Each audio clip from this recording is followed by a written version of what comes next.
Hi, my name is Dana Science, and this is Bite Size SIOP. In today's video, we'll be focusing on writing language objectives. Let's start with looking at the difference between a content objective and a language objective. A content objective aims to answer the question what? What will students know? What will students be able to do? And what will be assessed by the end of the teaching block? The language objective, on the other hand, aims to answer the question how language will be used to learn the content and how language will be used to express that content. When writing language objectives, we are looking to answer this question. What do my English learners need to learn about English in order to reach my content objectives today?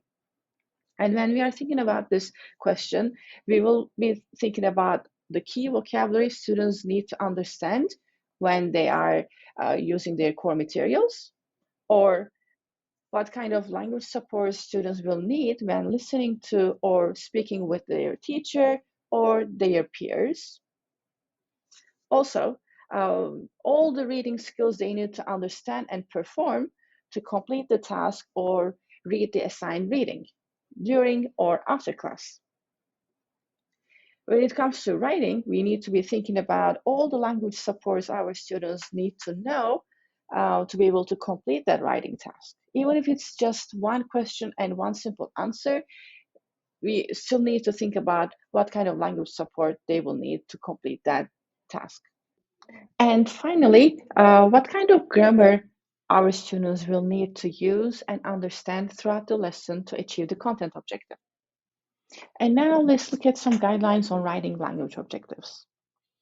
First, language objectives should be focused on listening, speaking, reading, writing, grammar, or vocabulary. They should be written in student-friendly language, and also they need to be specific. They should be directly related to the lesson's content, and they should be presented to students at the beginning of the lesson and reviewed at the end. And most importantly, we should bear in mind that language objectives are not lesson activities. Let me show you what I mean by that. Let me give you an example. Let's just pretend somebody wrote this as a language objective. Students will be able to create four-corner vocabulary cards. At first glance, this may look very similar to a language objective because when we check, it's about vocabulary, and we just mentioned that language objectives should be focused on vocabulary along with some other language skills that the students will need. However, when we look at this deeper, we realize that this is just an activity. This is a task that students may need to complete. A better language objective for this would be students will be able to define the 7 organs in the respiratory system. They may be using a glossary to do this. And now with this language objective, we are really focusing on what kind of key information, key vocabulary students will need to master to achieve our content objective. Let's look at another example. Students will be able to turn and talk to a partner about the respiratory system. Again, when we look at this, we may just think that, oh, okay, this is focusing on speaking, so this is a good language objective. However, again, when we look at it more carefully, we'll realize that this is just an activity, because this doesn't focus on what kind of skills or language supports the students will be using to take part in a turn and talk activity. A better language objective instead of this one may be students will be able to describe the respiratory system using the names of the 7 organs. And then if you want, we can attach in a turn and talk activity, right? We can always attach the activity at the end of the language objective. However, we first need to make sure that our language objective is focusing on the necessary language or skills, language skills that our students will need to use during that lesson to achieve our content objective. Now let's look at some examples. So this is our content objective. This is from a math class. Students will be able to investigate transformations of linear, quadratic, and exponential functions. And the language objectives to support this content objective may be that students will be able to use keywords and illustrations to describe the meaning of transformations by participating in a graffiti write. Again, as you see, we could include the activity at the very end of the language objective, but before that, we have our key information that focuses on the necessary language skills or supports. Let's look at another one. Students will be able to compare and contrast structures and functions of the two types of cells. For that content objective, this may be a good language objective. Students will be able to use comparative language terms and phrases to state the similarities and differences between animal and plant cell structure and function. One more example. Students will be able to analyze documents to determine critical reasons behind the decline of Rome. A good language objective for this content objective may be students will be able to read and discuss the critical reasons behind the decline of Rome. Okay, now let's look at the steps for writing language objectives. First and foremost, we should always review our content objective, paying attention to activities and materials directly related to meeting the content objective, because those materials will be our key focus.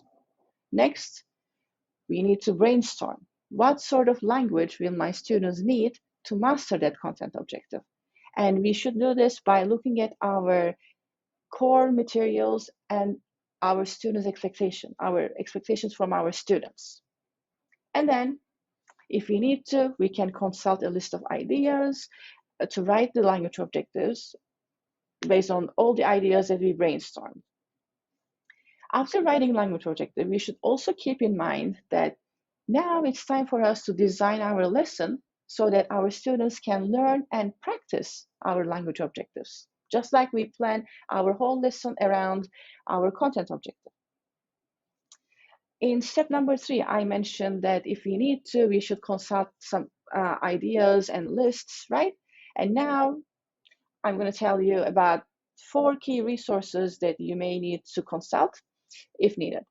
The first one focuses on some action words that can be used when writing language objectives, along with some, again, categories and examples of language objectives.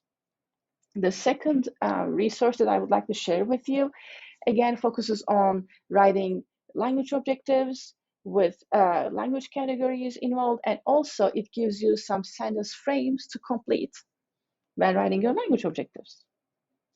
The last 2 resources that I would like to share will help you during the brainstorming stage when you're planning to write your language objectives.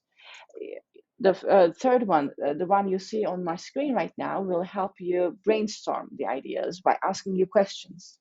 And the final resource that I'd like to share with you focuses on in-depth guidelines for writing appropriate language objectives.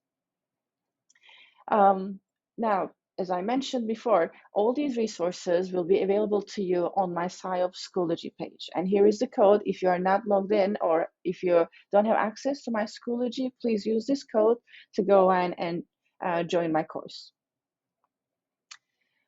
Finally, let's keep in mind that if we expect our students to master our language objectives, we need to explicitly plan our instruction and materials to teach them the necessary skills so that they can achieve these language objectives. And to do that, I am here to help you. You can always go to my Schoology page, click on Make an Appointment with Vinny Signs, and choose the best time for you to meet with me. I will be more than happy to help you with any of your needs. Again, this was Bite-Size SIOP, focusing on writing language objectives. Thank you for watching and have a great day.